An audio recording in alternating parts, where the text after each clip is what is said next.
The good news today is you are not alone.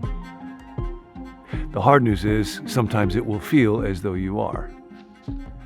So I want to say a word today to all of us for whom life is messy. Now, if your life is not messy and your ideas of God are super clear, He's always evidently present to you, you could probably skip today. But for the rest of us, when life does not go according to script, I want to talk to you today about how to be with God in the mess. Not just how to accept the mess. That's a very important thing, to come out of denial and say, this is not what I had planned. I don't understand what's going on. I'm confused. To accept it fully and still seek to trust God in it and still seek to be with God in it when I can't see Him, can't hear Him, don't know what it is that He's doing. My ideas about how the way that my life is supposed to work have been shattered. My dream is gone. To trust that there is another better, larger dream. And we're going to do that through looking at the story of Joseph in the Gospel of Matthew. We're focusing on the with God life as we get ready for Christmas. Think about the incarnation. Emmanuel, God is with us. That's the great principle in the Bible. And there's a very, very striking dynamic going on in Joseph's life that has a lot to say to me and to you in the middle of a mess. So Matthew, as you might know, starts out with genealogy. Pretty boring. Somebody begat somebody else. We'll skip over that stuff. And then in verse 18 it says, this is how the birth of Jesus the Messiah came about. His mother Mary was pledged to be married to Joseph, but before they came together, she was found to be pregnant through the Holy Spirit. Because Joseph, her husband, was faithful to the law, being a righteous man, he did not want to expose her to public disgrace. He had in mind to divorce her quietly. So we'll stop there for a moment. In ancient Israel, being betrothed was a more formal thing than engagement is in our day. In our day, marriage is legal. Being engaged is kind of an informal thing. In that day, marriage is really a two-step process where you get betrothed, promised, and then there's the homecoming part. That usually takes place maybe a year later.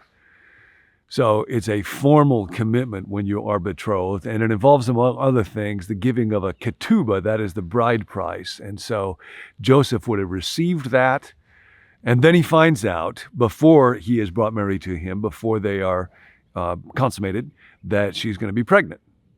Now, we assume he would find this out from Mary. She has already heard from the angel Gabriel. So that means she would have said to him, Joseph, yes, it's true, I am pregnant, but I have not been unfaithful to you. I have not been with another man. It's by God. I'm having a child by God. And we would assume that Joseph found this hard to believe. And so he struggles with what to do. And part of what the text says is ambiguous. Being a righteous man, Joseph took the Torah, the law, being a good person in God's eyes, very seriously.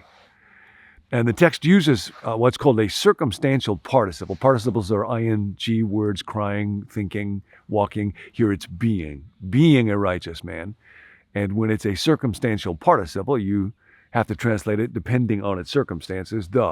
What's striking here is it could be translated, although he was a righteous man, he did not want to expose her to public disgrace. The idea there would be because he was really committed to following the law and righteous, the truth should be known. And there should have been an open case and open trial so that she would have to be accountable for her behavior. That's what a good person would do. You follow that rule. Or it could be translated because he was a righteous person, he didn't want to put her to disgrace. And there the idea would be he didn't want to cause more harm to her. He's having to wrestle now with, what does it mean to be good? What does it mean to follow God's law? How do I do this? And his options were, he could simply take Mary as his wife and trust that what she said was really true. Or he could make it a large and public divorce. Now, in that case, he would get to keep the bride price. So this is actually a technical term. That idea of divorcing her quietly meant doing it in such a way, kind of like a no-fault divorce in our day, where that money would have to be returned, or he could make it a public thing where he would get to keep the money. And he decides that the good thing to do will be to divorce her. He's not going to stay with her, but he will generously give up the bride price and do it quietly to avoid causing her a scandal. But after he had considered this, an angel of the Lord appeared to him in a dream and said, Joseph, son of David, do not be afraid to take Mary home as your wife, because what is conceived in her is from the Holy Spirit.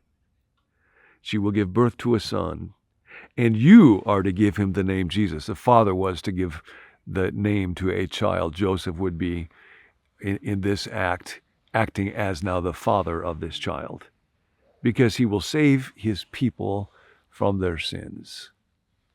Now, what's striking here is everything is a mess. Nothing is the way that it's supposed to be. Joseph has to struggle with this.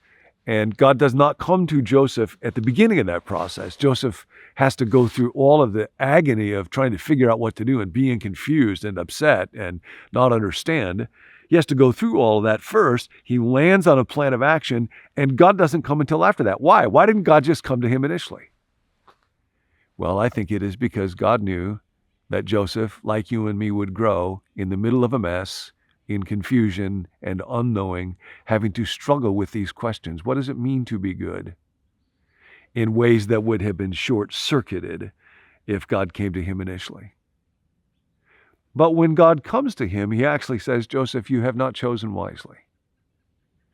Now, I think part of what's going on here has to do with what Dallas Willard will sometimes call the faith of propriety. I think that Joseph, at this point in life, he was a good man. He was concerned for the law. He would have had a reputation for being a good man. He wanted to protect that reputation. He knew that if he got married to Mary, and folks knew that she was pregnant, that he would lose his reputation as a righteous man, so he was afraid.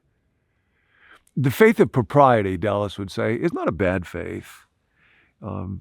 It is when somebody believes that God is concerned with what is good and God rewards good people and God disapproves of what is wrong, and so people who do what is wrong is punished. And that's an important step in faith. It's way better than not caring about what's good or what's bad. But the faith of propriety can get kind of superficial. It can become transactional. Well, I will do what is good, and then I expect God to come through on his part, and I expect my life to go according to the script. I want my family, my marriage, my kids to turn out the way that they should.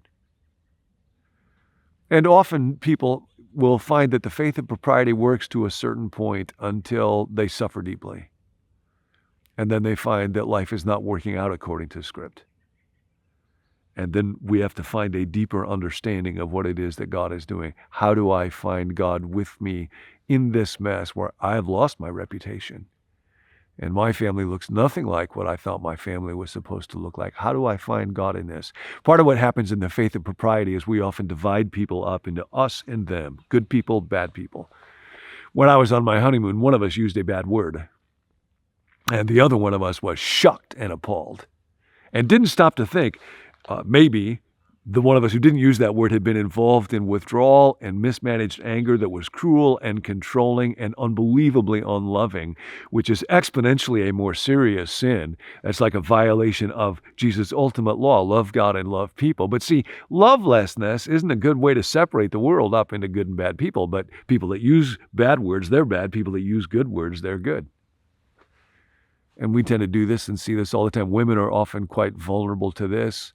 We're all quite aware of a situation around just these last few months where a woman did not wear a hijab. And so the morality piece took her away. She ended up dying. And now there's great controversy over the morality police. And how do you recognize a good woman or a bad woman? And in a different context, it could just be, well, people that wear a hijab, they must be the bad people. That's them. God's concerned for us. Now, what's going on in Matthew, that genealogy that I talked about, is not really quite so boring. It has a bunch of men in it, as we would expect. But as you may know, it's got a series of women injected in it. Very unusual in a genealogy in the Hebrew world. And the particular women are more unusual yet. Rahab, who was a prostitute, protected the spies in Jericho.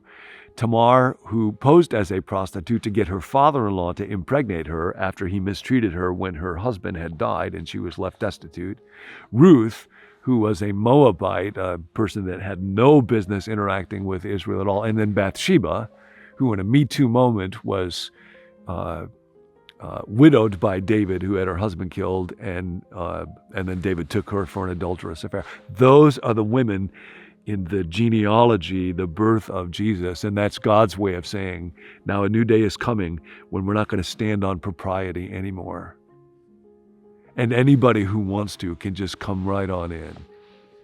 And there is no more us versus them. Propriety thinks, I'm able to tell divorced people bad, married people good, people that have this approach to sexuality or ideology or politics or religion. But Jesus is going to come along and say, no, there's people, tax collectors, prostitutes, Gentiles, lepers, and they are so close. Their hearts are so longing after God. And then other people who look so holy and so devout, and they fast twice a week and they tithe, and they are so far away. They are so consumed with selfishness and judgmentalism and self-righteousness. No, no, no. Jesus is going to redefine goodness based on the heart and tell you that God is shockingly and scandalously inclusive and wants everybody and loves everybody. He is so much better. It is not the kingdom of propriety. And so Joseph's old dream, old reputation is all going to have to die so that something infinitely better can be born in him and then his family. And that's the journey that God brings him on.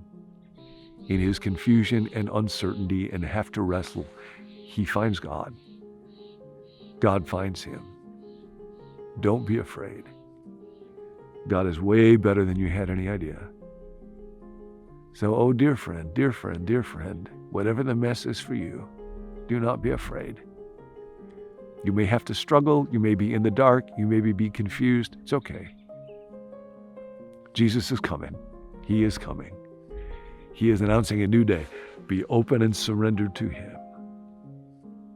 Trust him. You have been abandoned, betrayed, left, rejected, cancer, terminal disease, failure at work. God is with you. You are not alone. You are not alone.